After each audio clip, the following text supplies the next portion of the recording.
Yes, this is my second Steinberger. Remember the review of the first one a few years ago? I bought another one, totally stripped, second hand, without bridge, without only the knobs were inside, but I had the same experience. And I made another time, I made from a piece of crap, I made a playable guitar actually, yes. See you when I did all this. Yes, I'm the guy from the review of the Steinberger a few years ago. Totally crapped it out because it was nothing. Even just horrible to look at these pickups. And I have another one now. You know, some second hand without a bridge. So I'm waiting for the Overlord music bridge. They say it's better, the Steinberger bridge is better. It is not. Absolutely not. It's the same crap alloy. But I'm gonna make something out of it. Found some nice tips on the internet. First we take the pickups out and do something decent inside, okay? So again I put some real pickups inside. You know, for Ibanez. Look, my last Steinberger. What a piece of crap it's inside. Anybody says neck? No, it's neck through, man. If I take this sticker away, huh? I don't even want to know what's next in there. And I got the Overlord of Music bridge. And I can tell you, judging the materials, it's not worse than the original Steinberger bridge. It's about the same.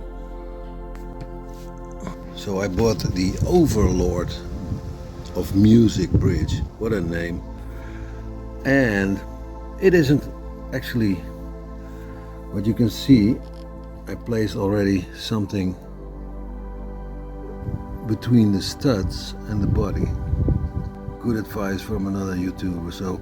So as it come out by many of you that the post from the bridge actually bent towards the body because of the string tension and the spring tension. I cut an Allen wrench and I just placed the two parts between the studs, the posts and the body to prevent bending. That's already a big pro. YouTuber, so the studs won't move forward. But there are more solutions, and it has actually the same flaws as the original Steinberger trim. The first two strings simply break, or better unwrap, because you pull them under here and then they touch the upper part. I didn't hear much on it on YouTube, but having the second one with the same problem, with the Overlord trim came a kind of tail piece, which I had to adjust so heavy and file it. And so the best thing you can do if you're not filing this, what I'm going to do, if you're not filing this, is to solder the wrap strings, you know, that keeps them going, because this one, you see, it went already, because if you pull them too deep in, they just unwrap because of the friction. You see, I unscrew it and what remains is the ball end. I'm using the trim poke to, otherwise it jumps in your face. You see? That's a nice I already shortened it a little bit because it was really hard to put in at first. You see these things? They're from a hex key number 5 in metric. If you don't have metric, I have no idea what it is in inches. But that's the simple solution to prevent the studs from moving forward. Great, also from a YouTuber tip. I removed the bridge plate.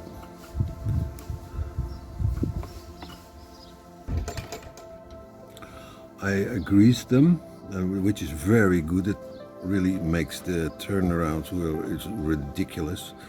By the way, it makes it a bit more smooth. And since I said, which I got a lot of comments about, the bridge in general, it's all kind of aluminium, zinc alloy thing, so it's not hard at all. So I'll take this one and I show it what kind of metal it is.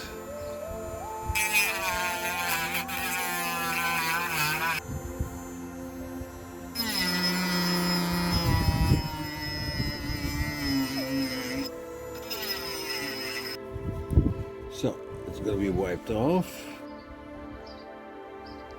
even in here, and then you put the whole thing back.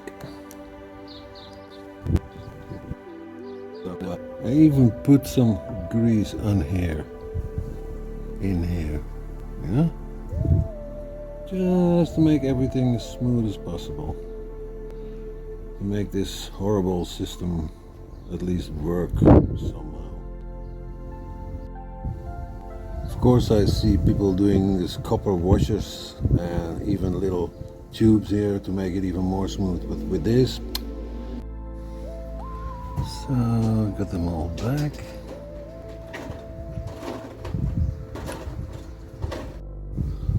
Now watch very carefully. All you Steinbergers who have unwrapping strings, which is very common, even though I made some things, you know, to make it go smoother, these two strings are always pulling further away because they're stretching more. So even then I still solder. Hope you can see that on camera. I solder them closed. You see what I did? Even with the holes I still